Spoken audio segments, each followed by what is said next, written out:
Productivité, compétitivité et accès aux cultures vivrières.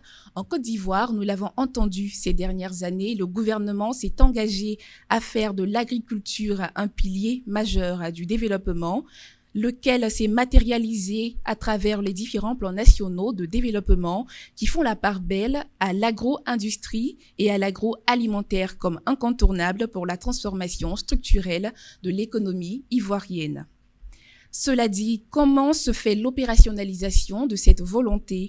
Comment assurer la sécurité et l'autosuffisance alimentaire à travers les cultures vivrières? Quels sont les acquis à ce jour? Quels sont les bénéfices pour les populations? Ce tout savoir sûr est consacré aux agropoles en Côte d'Ivoire comme réponse gouvernementale pour atteindre la sécurité alimentaire et nutritionnelle. Nous sommes en compagnie de M. Komwe Bernard, pour répondre à nos interrogations en sa qualité de directeur général de la planification, des statistiques et des projets.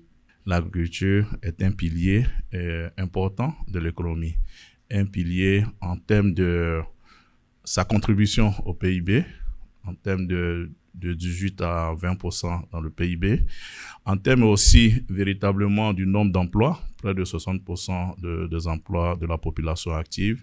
Mais non seulement cela, mais aussi au niveau des recettes et exploitations, s'il n'y a pas de l'agriculture, on a une balance commerciale qui serait négative. En Côte d'Ivoire, nous avons à travers des simulations défini 9 agropoles.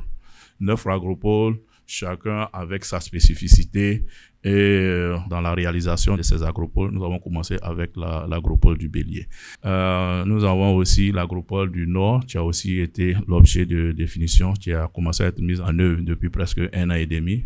Un certain nombre de mécanismes sont déployés dans ces zones.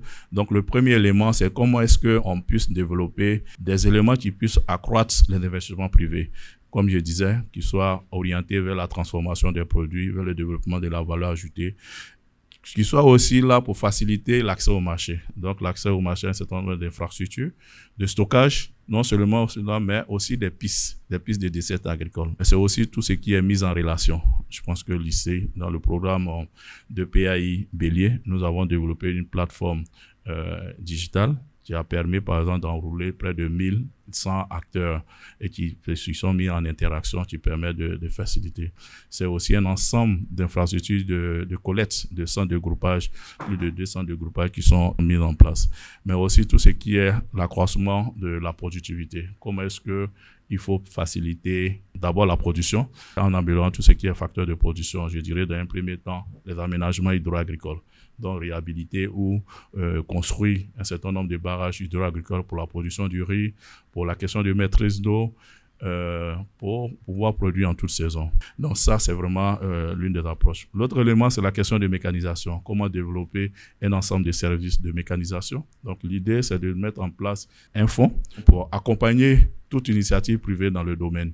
La question véritablement de l'accroissement d'investissements privés qui sont liés à la formation des agripreneurs, un fonds de développement agricole qui est mis en place pour toute initiative. Et nous travaillons en partenariat avec des banques. De façon spécifique en ce qui concerne la région du Bélier, c'est véritablement orienté vers la transformation, orienté vers la production, orienté vers le développement des infrastructures. Quand vous prenez au niveau de la production, nous avons par exemple près de 2000 hectares aménagés pour la production du riz. Nous avons près de 25 barrages qui ont été réhabilités. Donc, tout ce qui est aussi infrastructure de collecte, comme je disais, il y a des centres de groupage. Il y a près de 500 km de pistes qui ont été réhabilitées dans la région pour faciliter déjà les différents échanges commerciaux, mais aussi la plateforme digitale qui est en place. Au niveau de la transformation, nous avons identifié une zone de transformation de 39 hectares qui est entièrement en aménagement. Il y a là aussi une unité de conditionnement de légumes qui est en train de se mettre en place. Donc actuellement, nous avons une zone de transformation qui est identifiée du côté de Cinématiali de près de 100 hectares. Donc il y a aussi pour la production, tout ce qui est aménagement hydro-agricole dans la zone, au-delà des grands barrages qui ont fait l'objet de réhabilitation qui fonctionnent, notamment le barrage de Solomougou qui est autour de 700 hectares, de Sologo du côté de 180 hectares.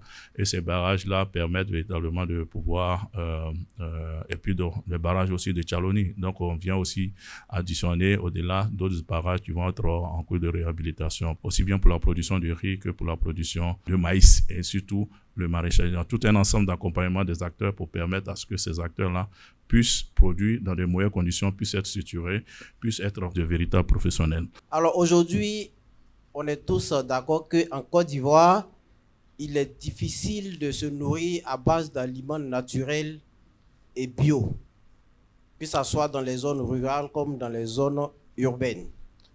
Alors, je voudrais savoir si le directeur et ses collaborateurs y ont pensé en instaurant ces agropoles, de sorte que ce soit au nord, au sud, au centre, à l'est, à l'ouest, on puisse véritablement manger bio. Ce que je peux vous dire, c'est qu'actuellement, tout le dispositif qui est en train d'être mis en place, c'est le système de sécurité sanitaire des aliments. C'est de disposer, je veux dire, le minimum de résidus dans les produits consommés. Et ça s'intègre dans les agropoles. La qualité de nos produits, si vous voulez, nous voulons que tous nos produits soient commercialisés dans les centres, on peut dire dans les espaces commerciaux, dans les grands centres, parce qu'on maîtrise la gestion des pesticides à ce niveau. Mais aussi, ce qu'on peut vous dire, c'est que le ministère de l'Agriculture est ouvert à encourager l'usage des produits bio, les biopesticides dans le développement agricole. Avec les agropoles qui sont déjà en place, vous avez parlé de celui du Bélier, du Nord. Est-ce que vous avez déjà quelques chiffres en termes de création d'emplois et de financement de projets? Nous avons par exemple réalisé 7 marchés ruraux dans la région. Donc, ne serait-ce que les espaces de commercialisation. Nous avons aussi 2 centres, comme je disais, 2 centres de groupage, 24 locaux d'entreposage, et puis tout ce qui est aussi les pistes de dessertes agricoles. Parce que vous regardez un produit, vous partez d'un bassin de production, vous pouvez avoir la production, mais vous avez du mal à faire sortir. Donc ça, c'est véritablement un élément qui impacte pour nous positivement sur ces éléments. On a même plus de 800 jeunes que nous avons formés, qui sont insérés dans la chaîne de valeur. Donc ça, c'est un élément important. Il y a pour nous près de 177 promoteurs. Ce sont des entreprises qui ont été accompagnées et il y a aussi 59 PME. Donc, ils font que nous sommes là-dedans. Donc, en termes de chiffrage au niveau d'accès au financement, c'est près de 3 milliards que nous avons positionnés dans une banque de la place pour accompagner le financement des projets. Merci, M. Komwe Bernard. Chers invités, tous savoir sur les agropoles en Côte d'Ivoire avec M. Komwe Bernard, directeur général de la planification, des statistiques et des projets. C'est terminé. C'était un plaisir de modérer cette activité en présence de journalistes et d'étudiants de Côte d'Ivoire sur les agropoles. Nous retiendrons qu'en Côte d'Ivoire, ce projet de développement est envisagé non comme un instrument neutre ou unilatéral, mais comme une stratégie fortement normative adoptée pour apporter une solution, avant tout productiviste, à la crise des prix et mieux encore à l'accès pour tous aux aliments nutritifs.